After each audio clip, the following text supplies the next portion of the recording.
Memang kita harus menghilangkan korupsi, penyelewengan, semua praktek-praktek yang tidak benar dan tidak baik, yang dilarang oleh semua agama. Tidak ada negara yang berhasil manakala pemerintahnya tidak mampu membersihkan diri dari korupsi. Pak Presiden, udah, cukup, udah, ya, pidatonya, omong-omongnya dari dulu Pak Presiden bilang ingin memberantas korupsi, ingin menghilangkan korupsi, tapi actionnya mana? Pak Presiden, nggak usah jauh-jauh, yang di Antartika, yang di Indonesia dulu aja, yang di SPPG, di MBG, itu potensi korupsinya besar. Bapak Presiden apa bertindak? Pak, buka mata, buka hati, buka pikiran. Kalau memang korupsi itu dilarang agama, ya udah diperiksa tuh. MBG ini, program MBG ini potensi korupsinya sangat besar, mulai dari atas, mulai dari itu SPBG itu banyak, Pak, banyak. Ayo dibuka matanya, dilihat, Pak. Anak-anak dapat menu yang nggak jelas, harganya murah, beracun, busuk. Itu korupsinya banyak, Pak. Dari MBG aja udah kelihatan itu kalau ada korupsi, kenapa nggak ditindak. Jadi kalau Bapak belum bisa membereskan potensi korupsi yang ada di MBG, nggak usah bilang ingin memberantas korupsi. Udah stop pidatonya. Kalau ada acara-acara, udah nggak usah pidato, Pak. Udah diem aja. Lagi-lagi Pak Prabowo kita ini omon-omon dia. Ini soal yang dia bahas soal korupsi, emang iya ada beberapa kasus korupsi tertangkap KPK, OTT gitu ya, dan juga banyak juga yang ketangkap gitu ya. Tapi ini soal yang masalah sekarang itu di MBG. Di MBG ini kan menunya asal-asalan kan. Masih ada aja yang keracunan sebelum bulan puasa ini gitu kan. Ini yang nggak pernah disentuh gitu, harusnya kan diperbaiki. Kalau misalnya kita lihat dari menunya yang asal-asalan kan udah kelihatan banget itu ladang korupsi gitu. Ini nggak pernah tersentuh, yang emang benar-benar harus disentuh dan diperbaiki kan MBG, tapi nggak pernah dibahas gitu. Masih aja memuja-muji diri sendiri. Ini yang sangat konyol banget ya seorang presiden. Bahkan dia masih aja kayak kayak ada sesuatu program dia itu masih kebijakan dia gitu, dia masih aja dia di podiumnya ngomong mudah-mudahan gitu ya. Dengan kata-kata mudah-mudahan itu kan ini kinerjanya ini nggak benar-benar diperbaiki dengan baik gitu, khususnya kebijakan-kebijakan yang menyangkut terhadap rakyat kecil. Ini konyol banget ya seorang presiden masih aja ngomongnya seperti itu, guys. Ya kita bisa harap apa ya ke depan. Jadi nggak usah berlama-lama, guys, langsung aja kita lanjut ke komentar politisi medsos. Laporan palsu. Mudah-mudahan ini laporan benar. Jangan main-main lagi dengan saya. Gimana bisa ya kalau seorang presiden aja laporannya mudah-mudahan benar, apalagi kita harus percaya sama siapa? Makanya oke, gas, kalau rakyat mendengar pidato Bapak dan kami nggak percaya, ya Bapak aja terima laporan palsu. Terus yang kasih laporan palsu siapa? Kami netizen nggak pernah, apalagi kami influencer yang bodoh-bodoh ini yang sok pinter. Kami memberikan selalu nasihat dan fakta, ulasan, komentar yang benar, murni. Nggak condong ke sana kemari. Kami nggak dibayar ya, nggak digaji. Beda dengan orang-orang sekitar Bapak, kan mereka digaji, dapat juga ampau, dapat rumah. Apalagi mungkin dayang-dayang itu loh yang ada di Sentul. Jadi yang kasih laporan palsu itu siapa? Menurut saya kita tidak boleh mengutarakan ini ya. Kita boleh murni jujur, tapi ini terlalu polos. Ini signal bahwa Bapak tidak menerima laporan yang benar dari orang-orang sekitar Bapak yang terdekat. Nggak mungkin loh kami bisa datang ke Hambalang dan bisik-bisik. Nggak mungkin. Siapa yang bisik-bisik? Ya pasti orang terdekat. Yang pegang HP, yang scroll-scroll sosmed, itu yang menyaring. Jadi statement seperti ini blunder, artinya dari hari ini sudah sah sampai akan datang seterusnya. Semua yang Bapak sampaikan mudah-mudahan benar. Kalau seorang presiden tidak memiliki data yang benar dan laporan yang benar, siapa lagi? Makanya investor panik. kami panik, nggak ngerti. Nanti kalau kami protes, kami ngeluh, kami curiga, kami disalahin. Nggak fair. Kalau Bapak mau salahin aja ring satunya yang Bapak pilih, bukan yang kami pilih. Beda ya. Itu kan orang-orang Bapak pilih. Kalau anggota legislatif, ya katanya rakyat yang milih lah, itu yang nyalek-nyalek itu dulu. Tapi kalau ring satu kabinet kan bukan kami yang milih. Hak prerogatif presiden. Ya sangat disayangkannya bahwa laporannya sering palsu. Makanya beradul. Nah, statement ini sangat berbahaya, sangat berbahaya. Mudah-mudahan, aduh nggak dah. Kalau udah pakai agama di sini, mudah-mudahan, I really don't like it ya. Kita mau jadi macan dunia, RI 1, negara kuat. Mudah-mudahan, insya Allah, mudah-mudahan laporan ini benar adanya. Mudah-mudahan.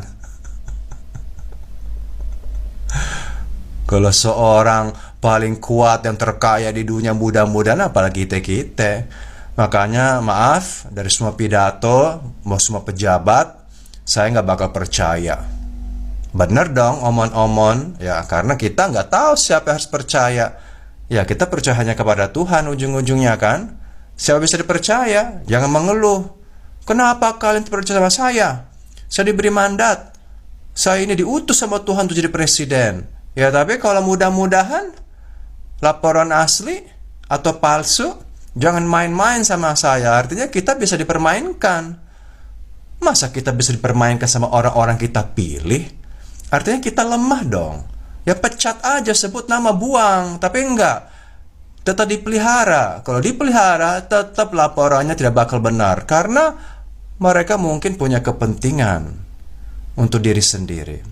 Begitu saja ya nasihat dari seorang influencer yang sok pintar, yang sok bacot. Tapi kebanyakan bacot gue ada narasinya kok, ada bobotnya. Nggak jelek-jelek banget gitu loh.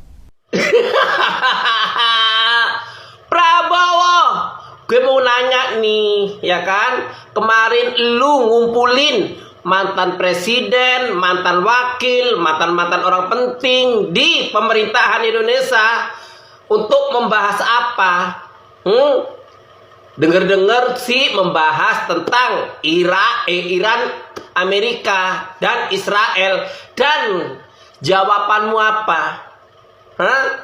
Saya tidak berani dong negur Amerika. Hah? Lu nggak berani negur Amerika karena lu kacungnya Amerika.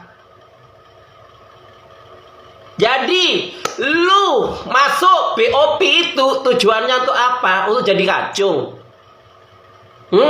Jadi Indonesia ini lu selama bertahun-tahun berapa kali lu mencalonkan, tujuannya hanya untuk menjual Indonesia ke asing. Lu teriak-teriak ante-ante asing, ante-ante asing. Padahal kiblat lu Amerika, kiblat lu luar.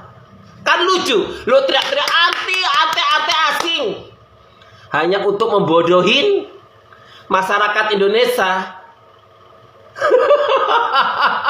Macan Asia. Yang julukin lo macan Asia tuh siapa sih? Gue juga bingung. Hah?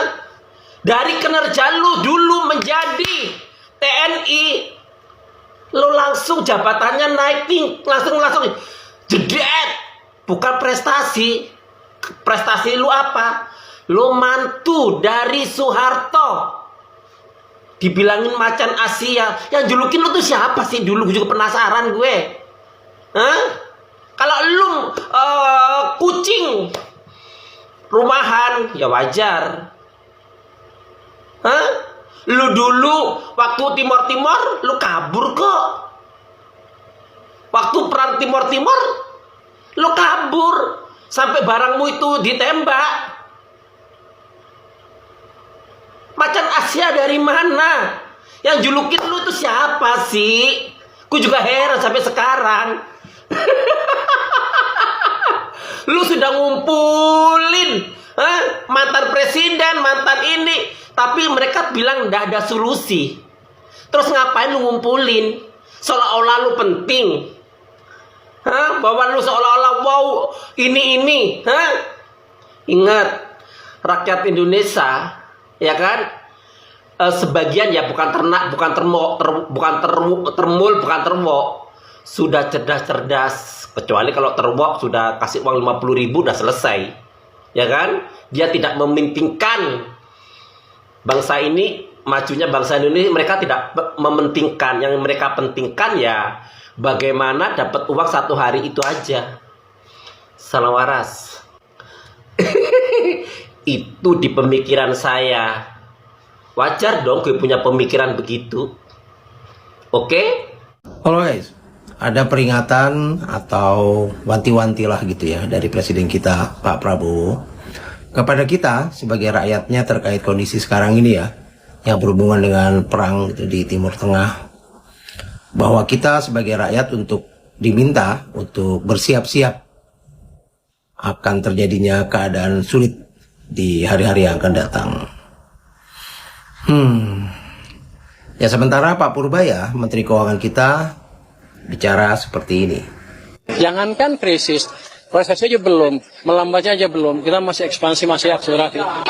Rupiah 17.000, ESG anjlok karena sebagian teman-teman ekonom bilang karena kita sudah resesi, menuju 998 lagi, yang gitulah.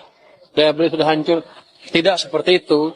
Ekonomi sedang ekspansi, daya beli kita jaga mati-matian, dan boro-boro krisis, boro-boro bahasa Indonesia. Jangankan krisis, resesi aja belum, melambatnya aja belum. Kita masih ekspansi, masih akselerasi. Itu yang kita jaga terus dalam beberapa minggu ke depan. Jadi yang investor di pasar saham nggak usah takut. Ya, jadi Pak Purbaya mengatakan bahwa kita baik-baik aja, jangankan resesi, jangankan krisis, ya melambat aja enggak kok ekonomi kita. Meskipun rupiah 17.000 lebih, sudah menyentuh 17.000 lebih, IHSG anjlok, lalu minyak sudah 118 US dollar per barrel, tapi tidak seperti Pak Prabowo yang suruh kita bersiap-siap dalam keadaan sulit. Ini kenapa bisa bertentangan gini ya, berbeda sekali pernyataannya. Ya tapi kita pahamlah bahwa Pak Purbaya bicara begitu untuk menjaga kepercayaan para investor agar nggak kabur, nggak lari dari negara kita dan membuat ekonomi kita semakin berantakan. Nah, kenapa selalu rakyat yang harus diminta bersiap-siap dalam keadaan sulit, Pak? Buat Pak Prabowo ya. 1,5 tahun ini kurang sulit, gimana lagi rakyatnya? Karena justru kebijakan-kebijakan Bapak sepertinya yang semakin mempersulit kehidupan rakyat. Kenapa rakyat yang diminta bersiap-siap akan keadaan sulit, bukan para pejabat? Karena para pejabat pasti bisa tuh beli meja biliar 468 juta, pamer mobil off-road gitu ya.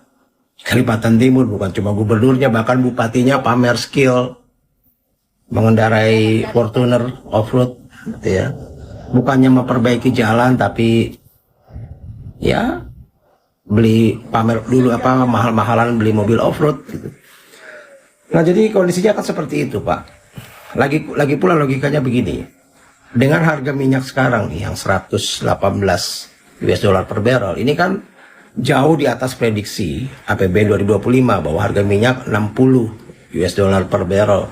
Sekarang hampir 120 ya, 118, ini berarti sudah 2 kali lipat.